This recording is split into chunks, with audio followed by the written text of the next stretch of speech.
வணக்கம். இது TNPSC all notes அப்படிங்கிற சேனல். நம்ம இந்த வீடியோவில் 6ஆம் வகுப்புலேருந்து சிந்துவெளி நாகரிகம் அப்படிங்கிற பாடத்தை பார்க்க போகிறோம்.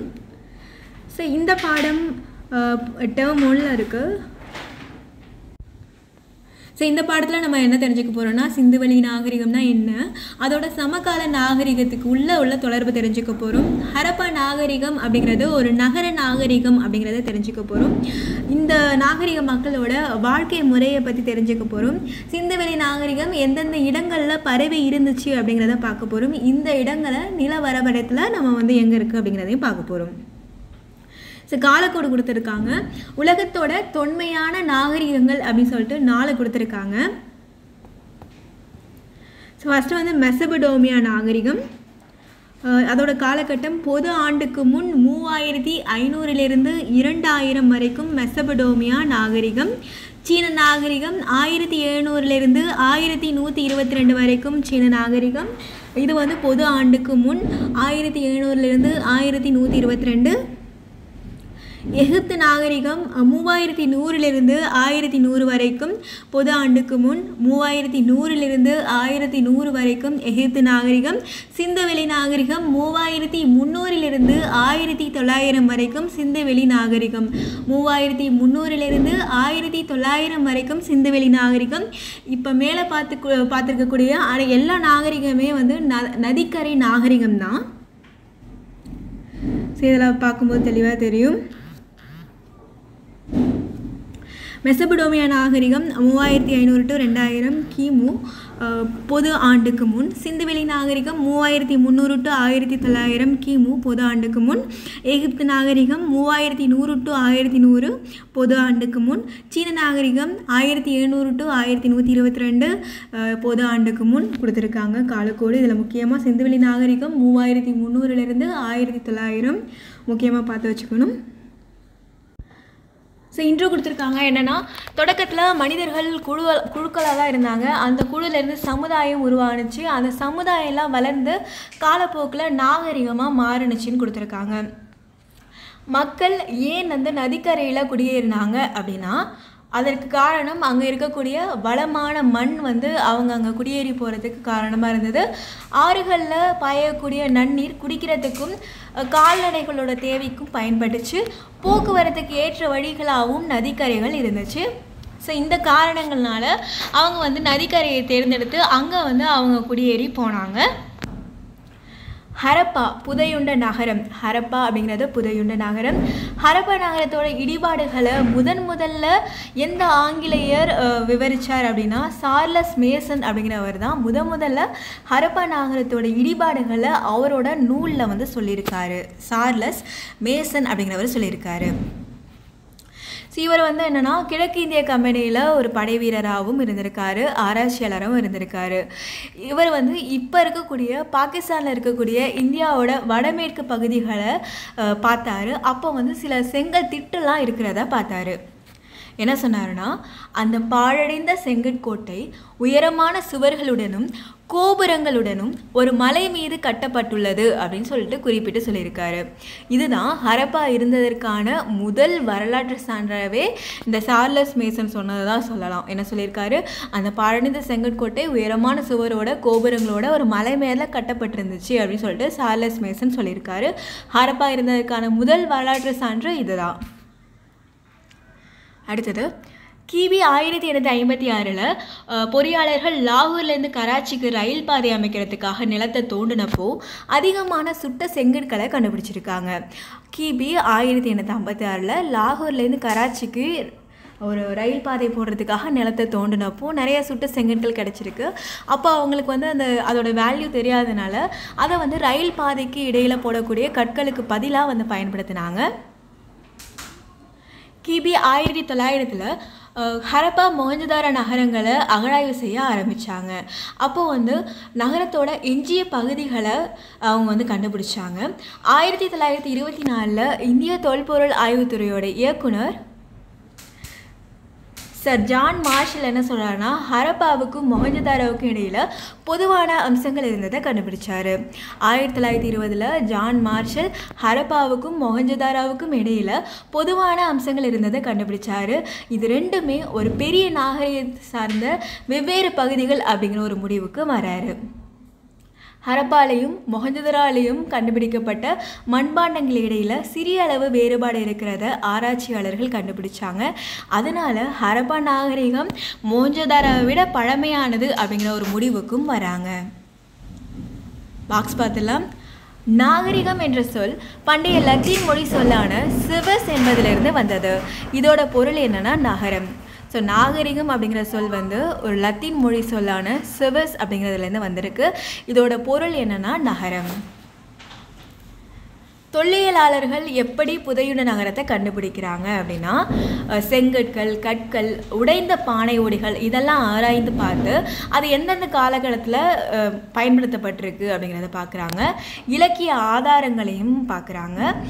வான்வழி புகைப்படங்கள் மூலமாக இந்த எந்த நகரங்கள், இடங்கள் புதைக்கப்பட்டிருக்கோ அதோட மேற்பரப்பை கண்டுபிடிச்சிக்கிறாங்க. நிலத்தடி ஆய்வு செய்கிறதுக்கு காந்தப்புல வருடியை பயன்படுத்துகிறாங்க. மீதம் இருக்கக்கூடிய தொல்பொருள் புதையுண்ட இருக்கிறதா இல்லையா அப்படிங்கிறத ரேடார் கருவி மூலமா தெரிஞ்சுக்கிறாங்க. அடுத்தது இந்திய தொல்லியல் துறையை பற்றி பாக்ஸ் ஃபைன் கொடுத்துருக்காங்க.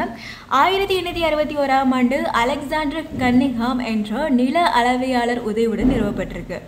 ஸோ 1861 நிறுவப்பட்டிருக்கு. அலெக்சாண்டர் கன்னிங்ஹாம் என்ற நில அளவையாளர் உதவியோடு தான் இந்த இந்திய தொல்லியல் துறை நிறுவப்பட்டிருக்கு. இதோட தலைமையகம் எங்கே இருக்குன்னா புதுதில்லியில் இருக்குது. கால வரையறையை பார்த்துடலாம். இதோட புவி எல்லை தெற்கு ஆசியா. காலப்பகுதி வெண்கல காலம். காலம் கிமு 3300 1900. இதை வந்து கதிரியக்க கார்பன் வயது கணிப்பு மூலம்தான் இதை முடிவு பண்ணியிருக்காங்க. பரப்புன்னு பார்க்கும்போது 13 லட்சம் சதுர கிலோமீட்டர் பரவி இருக்கு. நகரங்கள் 6 பெரிய நகரங்கள் இருக்குது. கிராமங்கள் 200க்கும் மேற்பட்டவை இருந்திருக்கு. அடுத்தது வெண்கல காலம் என்பது மக்கள் வெண்கலத்தால் ஆன பொருட்களை பயன்படுத்தின காலம்தான் வெண்கல காலம். ஸோ இந்திய எல்லைகளில் கண்டுபிடிக்கப்பட்ட இடங்கள், இந்திய எல்லைகளில் ஹரப்பா நாகரிகம் இருந்த இடங்களை கண்டுபிடிச்சிருக்காங்க. அதுதான் வந்து கொடுத்துருக்காங்க. மந்தா, ராக்கி கர்கி, மெட்டதாய், ஹரப்பா, காலிபங்கன், கன்வேரிவாலா, மொஹஞ்சதாரா, கோட்டிஜி, அம்ரி, தோலவீரா, லோத்தல் இந்த இடங்களில் ஹரப்பா நாகரிகம் பரவி இருந்ததுன்னு சொல்லிட்டு கொடுத்துருக்காங்க. மந்தா, ராக்கி கர்கி, மெட்டதாய், ஹரப்பா, ஹாலிபங்கன், கன்வேரிவாலா, மொஹஞ்சதாரா, கோட்டிஜி, அம்ரி, தோலவீரா, லோத்தல். அடுத்தது நகர நாகரிகம்னு சொல்கிறாங்க. ஏன் வந்து ஹரப்பாவை நகர நாகரிகம்னு சொல்கிறாங்க அப்படின்னா அதற்கான காரணங்களை கொடுத்துருக்காங்க. ஏன் அப்படின்னா சிறப்பான நகர திட்டமிடல் இருந்திருக்கு, சிறப்பான கட்டிடக்கலை வேலைப்பாடு இருந்திருக்கு, தூய்மைக்கும் பொது சுகாதாரத்திற்கும் முன்னுரிமை கொடுத்துருக்காங்க, தரப்படுத்தப்பட்ட எடைகள் அளவீடுகள் இருந்திருக்கு, விவசாய கைவினை தொழில்களுக்கான ஒரு அடித்தளமாக இருந்திருக்கு. ஸோ இந்த காரணங்களால தான் இதை வந்து நகர நாகரிகம்னு சொல்கிறாங்க. இதோட தனித்தன்மைன்னு பார்த்தாக்கா என்னென்னா ஒரு திட்டமிட்ட நகர அமைப்பு இருக்குது. நகரம் வந்து திட்டமிடப்பட்ட 2 பகுதிகளாக இருந்திருக்கு. ஒன்று வந்து மேல் நகர அமைப்பு அப்படின்னும் கீழ் நகர அமைப்பு அப்படின்னு சொல்லிட்டு 2 பகுதிகளாக அமைஞ்சிருக்கு. மேல் நகர அமைப்புன்னு பார்க்கும்போது நகரத்தோட மேற்கு பகுதி சற்று உயரமானது, அதை வந்து கோட்டை அப்படின்னு சொல்லிட்டு அழைக்கப்படுது. இதை வந்து நகர நிர்வாகிகள் தான் பயன்படுத்தினாங்க. பெருங்குளமும் தானிய களஞ்சியமும் இருந்திருக்கு. அடுத்தது நகரத்தோட கிழக்கு பகுதி சற்று தாழ்ந்த உயரமுடையது. இது வந்து அதிகமான பரப்பளவு இருக்குது. அது வந்து பொதுமக்கள் வசிக்கக்கூடிய இடமாக கீழ் நகர அமைப்பு இருந்திருக்கு. அடுத்தது பாக்ஸ் பாயிண்ட். மெஹர்கர் அப்படிங்கிற இடத்த சிந்துவெளி நாகரிகத்துக்கு முன்னோடின்னு சொல்கிறாங்க. மெஹர்கர் அப்படிங்கிறது புதிய கற்கால மக்கள் வாழ்ந்த ஒரு இடம். மெஹர்கர் அப்படிங்கிறது சிந்துவெளி நாகரிகத்துக்கு முன்னோடின்னு சொல்கிறாங்க. இந்த இடம் புதிய கற்கால மக்கள் வந்து வாழ்ந்த ஒரு இடம். இது எங்கே இருக்குது அப்படின்னா பாகிஸ்தானில், பலுச்சிஸ்தானில், போலந்து ஆற்று பள்ளத்தாக்கில் இருக்குது. இங்கே வந்து தொடக்க கால மனிதர்கள் வாழ்ந்திருக்காங்க அப்படின்னு சொல்லிட்டு கண்டுபிடிக்கப்பட்ட இடங்களில் இதுவும் ஒன்று. மக்கள் வேளாண்மையிலும் கால்நடை வளர்ப்பிலும் ஈடுபட்டதற்கான சான்றும் இங்கே கிடச்சிருக்கு. கிமு 7000 ஓட்டுன காலத்திலேயே மெஹர்கரில் நகரத்துக்கு முந்தைய வாழ்க்கை நிலவரத்துக்கான தொல்லியல் சான்றுகளும் கண்டுபிடிக்கப்பட்டிருக்கு. அடுத்து தெருக்கள் வீடுகள் பற்றி கொடுத்துருக்காங்க. தெருக்கள் சட்டக வடிவமைப்பில் இருக்குது, நேராக இருக்குது, வடக்கு தெற்காகவும் கிழக்கு மேற்காகவும் போகுது, ஒன்றையொன்று செங்கோணத்தில் வெட்டிக்கிற மாதிரி இருக்குது. சாலைகள் அகலமாக இருக்குது, வளைவான முனைகளை கொண்டதாக இருக்குது. வீடுகள் தெருக்களோட 2 ஓரங்களிலும் சீராக அமைக்கப்பட்டிருக்கு. 1 அல்லது 2 மாடி அடுக்குகள் இருக்கிறதா வீடுகள் இருக்குது. பெரும்பாலான வீடுகளில் பல அறைகள், முற்றம், கிணறெல்லாம் இருக்குது. ஒவ்வொரு வீட்டிலையும் கழிவறையும் குளியலறையும் இருந்திருக்கு. வீடுகள் சுட்ட செங்கற்களாலையும் சுண்ணாம்பு கலவையாலும் கட்டப்பட்டிருக்கு. சூரிய வெப்பத்தில் உலர வைக்கப்பட்ட செங்கற்களும் பயன்படுத்தப்பட்டிருக்கு. பெரும்பாலான செங்கற்கள் சீரான அளவுகள் இருந்திருக்கு. கூரைகள் சமதளமாக இருந்திருக்கு. அரண்மனைகளோ வழிபாட்டு தலங்களோ இருந்ததை தீர்மானிக்கக்கூடிய சான்றுகள் எதுவும் கிடைக்கல. கட்டடங்கள் கட்டுறதுக்கு ஏன் சுட்ட செங்கற்களை பயன்படுத்தினாங்க? ஏன் அப்படின்னா அதெல்லாம் ரொம்ப வலுவானது, கடினமானது, நிலைத்து நிற்கும், நெருப்பை கூட தாங்கும். அது நீர்னால் கரையிறது கிடையாது. ரொம்ப ஸ்ட்ராங்கானது, நெருப்பை கூட தாங்கும், நீர்னால் கரையிறது இல்லை அப்படிங்கிற காரணத்தினால கட்டிடங்கள் கட்டுறதுக்கு சுட்ட செங்கற்களை பயன்படுத்தியிருக்காங்க. கழிவுநீர் அமைப்பு. ஏறத்தாழ எல்லா நகரங்களிலும் மூடப்பட்ட கழிவுநீர் வடிகால் அமைப்பு இருந்தது. வடிகால்கள் செங்கற்களை வச்சு கல்தட்டைகளை வச்சும் மூடப்பட்டு இருந்திருக்கு. இந்த மாதிரி மூடி வச்சுருக்காங்க வடிகாலை. இங்கே கழிவுநீர் தேங்காமல் போகிறதுக்கு வசதியாக லேசான ஒரு மென்மையான ஒரு சரிவும் இருக்குது. கழிவுப் பொருளை அப்புறப்படுத்துறதுக்கான துளைகளும் சரியான இடைவெளியில் அமைக்கப்பட்டிருக்கு. வீட்டிலேருந்து கழிவுநீர் பல தெருக்கள் மூலமாக குழாய்கள் வழியாக முக்கியமான வடிகாலை போய் போகிற மாதிரி அமைஞ்சிருக்கு. ஒவ்வொரு வீட்லேயும் திடக்கழிவுகளை தேக்கிறதுக்கான குழிகள் இருந்திருக்கு. அங்கே திடக்கழிவுகளை தேக்கி கழிவு நீரை மட்டும் வெளியேற்றியிருக்காங்க. இந்த அளவுக்கு திட்டமிட்டு அந்த நகர நாகரிகம் இருந்திருக்கு அப்படிங்கிறத கொடுத்துருக்காங்க. அடுத்தது மொஹஞ்சதாரோவில் பெருங்குளம் இருந்தது அப்படின்னு சொல்லியிருக்காங்க. இந்த பெருங்குளம் நல்லா அகன்ற செவ்வக வடிவத்தில் அமைந்திருக்கக்கூடிய ஒரு நீர்த்தேக்கம். செவ்வக வடிவத்தில் இருக்குது, நல்லா அகலமாக இருக்குது. இது நகரோட நடுவில் தான் அமைச்சிருக்காங்க. நீர் கசியாத கட்டுமானத்திற்கான மிக பழமையான சான்றுன்னு இதை சொல்லலாம். இந்த குளத்தோட சுவர்கள் சுட்ட செங்கற்களால் கட்டப்பட்டிருக்கு. நீர் கசியாமல் இருக்கிறதுக்காக அந்த சுவர், தளம் இதில் எல்லாமே இயற்கை தார் வச்சு பூசியிருக்காங்க. வட பக்கத்திலிருந்தும் தென் பக்கத்திலிருந்தும் குளத்துக்கு போகிறதுக்கு படிக்கட்டு அமைச்சிருக்காங்க. குளத்தோட பக்கவாட்டத்தில் 3 புறமும் அறைகளும் இருந்திருக்கு. ஸோ பக்கத்தில் இருக்க கிணத்துலேருந்து தண்ணியை இறைச்சிருக்காங்க. பெருங்குளத்தில் அது மூலமாக தான் வந்திருக்கு. அதே மாதிரி யூஸ் பண்ண தண்ணி வெளியேறதுக்கும் ஒரு வகையெல்லாம் செஞ்சு வச்சுருக்காங்க, அதுக்கும் வழி செஞ்சு வச்சுருக்காங்க. அடுத்தது தானிய களஞ்சியம். இது ஹரப்பாவில் இருந்திருக்கு.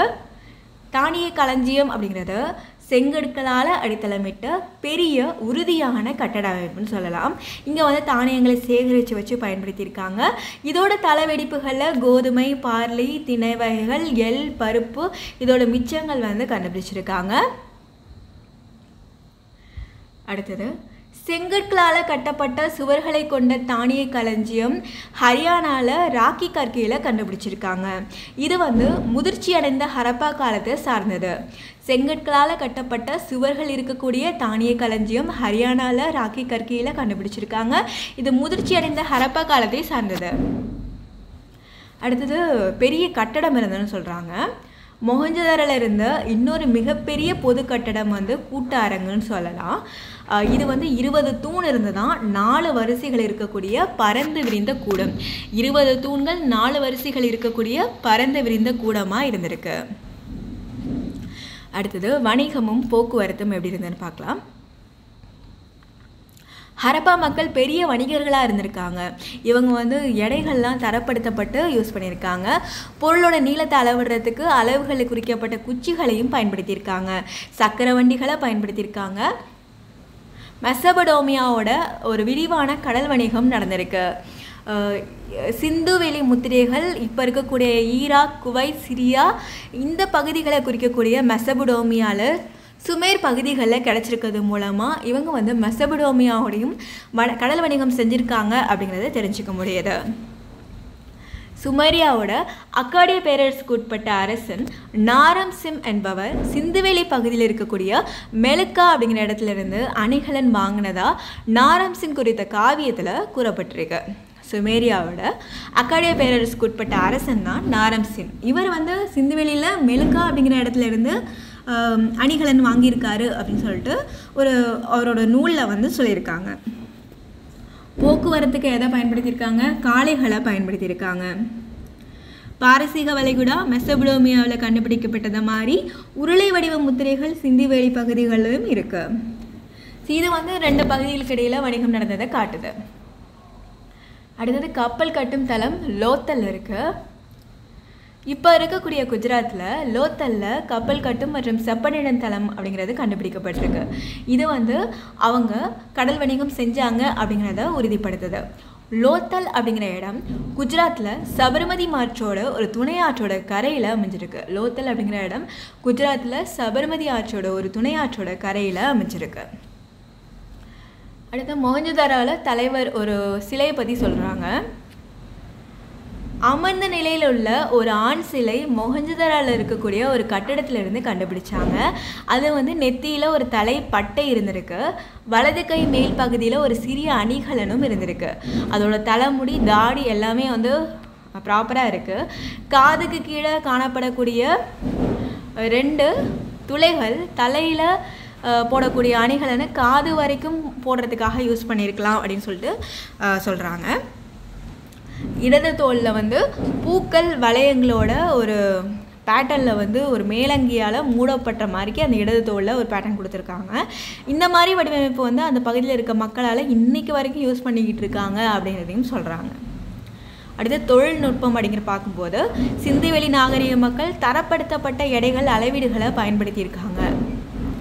குஜராத் மாநிலத்தில் இருக்கக்கூடிய லோத்தலில் ஏற்கனவே பார்த்தோம் கப்பல் கட்டும் தளம் ஒன்று அப்படி சொல்லிட்டு பார்த்தோம். அதே மாதிரி குஜராத் மாநிலத்தில் லோத்தலில் தந்தத்தினால் ஆன அளவுகோல் 1704 மில்லிமீட்டர் வரை சிறிய அளவீடுகளை கொண்டு இருக்கு. இது வந்து சமகாலத்திய நாகரிகங்களில் கண்டுபிடிக்கப்பட்ட அளவுகோலில் இதுதான் வந்து மிகச்சிறிய பிரிவுன்னு சொல்கிறாங்க. எங்கே கண்டுபிடிச்சிருக்காங்க? லோத்தலில். சரி, எந்த இதில் பண்ணியிருக்காங்க? தந்தத்தில் பண்ணியிருக்காங்க. 1704 மில்லிமீட்டர் வரைக்கும் சிறிய அளவீடுகளை கொண்டு இருக்கு. மனிதர்களால் முதல்ல கண்டுபிடிக்கப்பட்ட மற்றும் பயன்படுத்தப்பட்ட உலோகம் எது அப்படின்னா அது செம்பு. மனிதர்களால் முதல்ல கண்டுபிடிக்கப்பட்ட பயன்படுத்தப்பட்ட உலோகம் செம்பு. அதே மாதிரி ஏற்கனவே பார்த்தோம் ஒரு தலைவரோட சிலை கிடச்சிதுன்னு பார்த்தோம். இப்போ வந்து மொஹஞ்சதாரோவில் வெண்கலத்தால் ஆன ஒரு சிறிய பெண் சிலை கிடச்சிருக்கு. நடனமாது அப்படின்னு சொல்லிட்டு இந்த சிலையை குறிப்பிட்டு சொல்கிறாங்க. இதை பார்த்த சர் ஜான் மார்ஷல் என்ன சொல்கிறாருன்னா, முதல்ல இந்த சிலையை பார்த்தப்போ இது வரலாற்றுக்கு முந்தைய காலத்தோட உருவாக்க முறையை சார்ந்ததுன்னு நம்புறதுக்கு ரொம்ப கஷ்டமாக இருந்தது. ஏன்னா இது மாதிரி வந்து உருவாக்கம் கிரேக்க காலம் வரைக்குமே தெரியல. இது ஏறத்தாழ 3000 ஆண்டுகளுக்கு முற்பட்டதாக இருக்கலாம்னு நினச்சேன். இந்த சிலைகள் அந்த காலப்பகுதியை சேர்ந்ததாக தான் இருந்தது அப்படின்னு சொல்லிட்டு சர் ஜான் மார்ஷல் சொல்லியிருக்காரு. அடுத்தது கேவிடி வளாகம், கொட்கை வஞ்சி தொண்டி வளாகம். பாகிஸ்தானில் இன்னைக்கு வரைக்குமே கொட்கை, வஞ்சி, தொண்டி, மதுரை, உரை, கூடல்கர் இந்த மாதிரி பெயர் இருக்கக்கூடிய இடங்கள் இருக்கு. கொட்கை, பூம்புகார் இந்த மாதிரி சங்ககால நகரங்கள், துறைமுகங்கள் பெயரோடு இருக்கக்கூடிய இடங்கள் ஆப்கானிஸ்தான்லேயும் இருக்கு. ஆப்கானிஸ்தானில் காவிரி, போரின்ஸ், பாகிஸ்தானில் காவிரிவாலா, பொருணை இந்த மாதிரி ஆறுகளோட பெயர்கள் இருக்குது. இது வந்து தமிழ் சொற்களை முழுமையாக பிரதிபலிக்குது.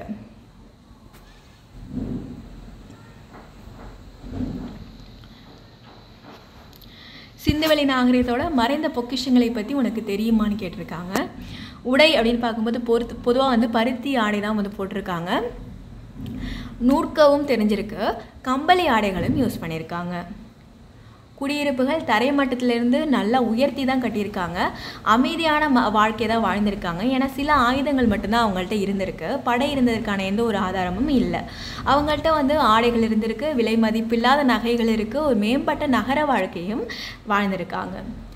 ஆண் பெண் 2 பேருமே ஆபரணங்களை விரும்பி வந்து போட்டிருக்காங்க.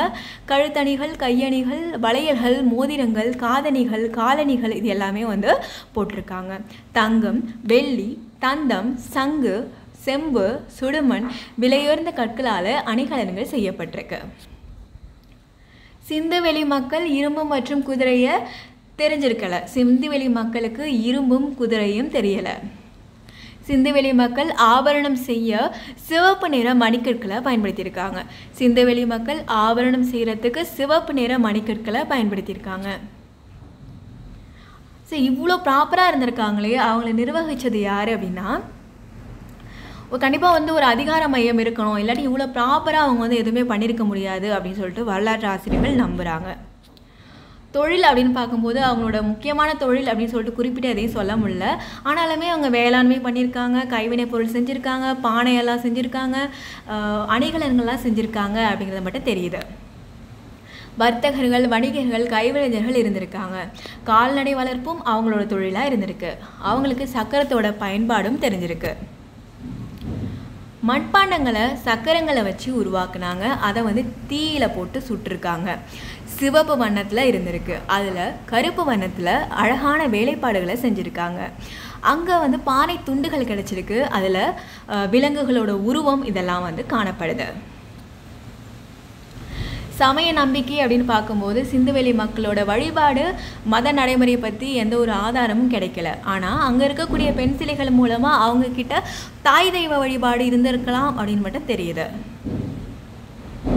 கலைத்திறன் பார்க்கும்போது நிறைய பொம்மை வண்டிகள், பசு பொம்மைகள், களிமண் பந்துகள், சிறிய பொம்மைகள், சிறிய களிமண் குரங்கு, சுடுமண் பொம்மை, அணில் பொம்மைகள், மண்ணாலான நாய்கள், நடனமாடும் ஆண் பொம்மை இதெல்லாம் வந்து கிடச்சிருக்கு. இதனால் சுடுமண்ணால் அவங்க வந்து நிறைய செய்யும்போது அவங்களோட விளையாட்டு பொழுதுபோக்கு ஆர்வத்தை இது வந்து ரொம்ப காட்டுது. மொஹஞ்சதாரோல தொல்பொருள் ஆராய்ச்சி நடைபெறக்கூடிய இடம் உலக பாரம்பரிய தலமாக யுனெஸ்கோ அமைப்பால் தேர்ந்தெடுக்கப்பட்டிருக்கு. மொஹஞ்சதாரோல தொல்பொருள் ஆராய்ச்சி நடைபெறக்கூடிய இடம் உலக பாரம்பரிய தலமாக யுனெஸ்கோ அமைப்பால் தேர்ந்தெடுக்கப்பட்டிருக்கு.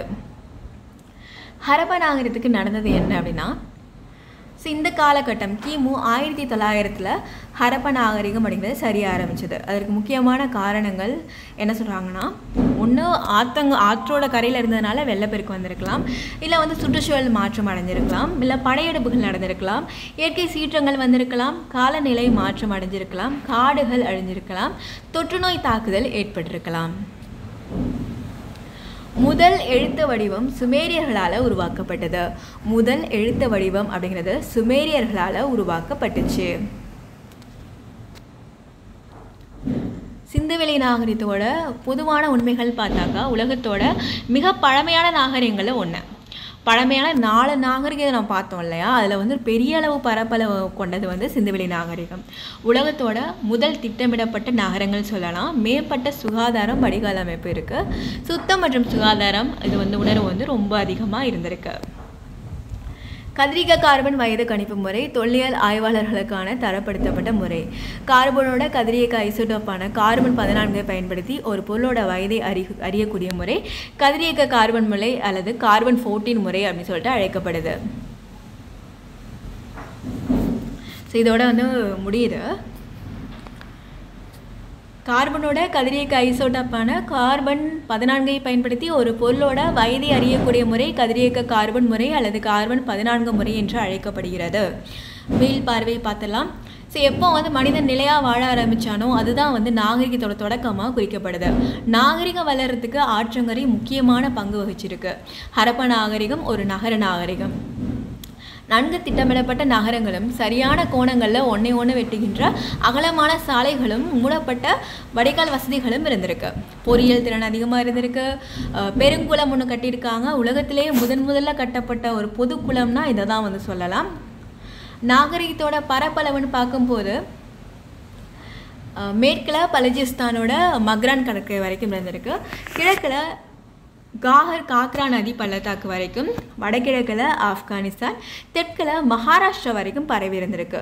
ஸோ மேற்கில் பலூச்சிஸ்தானோட மக்ரான் கடற்கரை வரைக்கும், கிழக்கில் காகர் காக்ரா நதி பள்ளத்தாக்கு வரைக்கும், வடகிழக்கில் ஆப்கானிஸ்தான், தெற்கில் மகாராஷ்டிரா வரைக்கும் பரவி இருந்திருக்கு. உலகம் அந்த நாளில் அப்படின்னு சொல்லிட்டு அதுக்கு அந்த காலகட்டத்தை சேர்ந்த சில குறிப்புகள் கொடுத்துருக்காங்க. ஃபஸ்ட்டு வந்து கிசா பிரமிடு. இது வந்து கிமு 2500 குஃபு மன்னனால் சுண்ணாம்புக்களால் கட்டப்பட்டுருச்சு. அடுத்தது ஊர்ஜிகிராட். இது வந்து மெசபடோமியா ஊர்நம்மு அப்படிங்கிற அரசனால் சின் அப்படிங்கிற சந்திர கடவுளுக்கு கட்டப்பட்டிருக்கு. அடுத்தது அபு சிம்பல். இது எகிப்து அரசன் 2ஆம் ராமசஸ் அப்படிங்கிறவரால் கட்டப்பட்ட இரட்டை கோவில்கள் இருக்கக்கூடிய இடம் தான் இந்த அபு சிம்பல் அப்படிங்கிறது. ஸோ இதோட இந்த பாடம் முடியுது. நம்ம அடுத்த வீடியோவில் சந்திக்கலாம். நன்றி.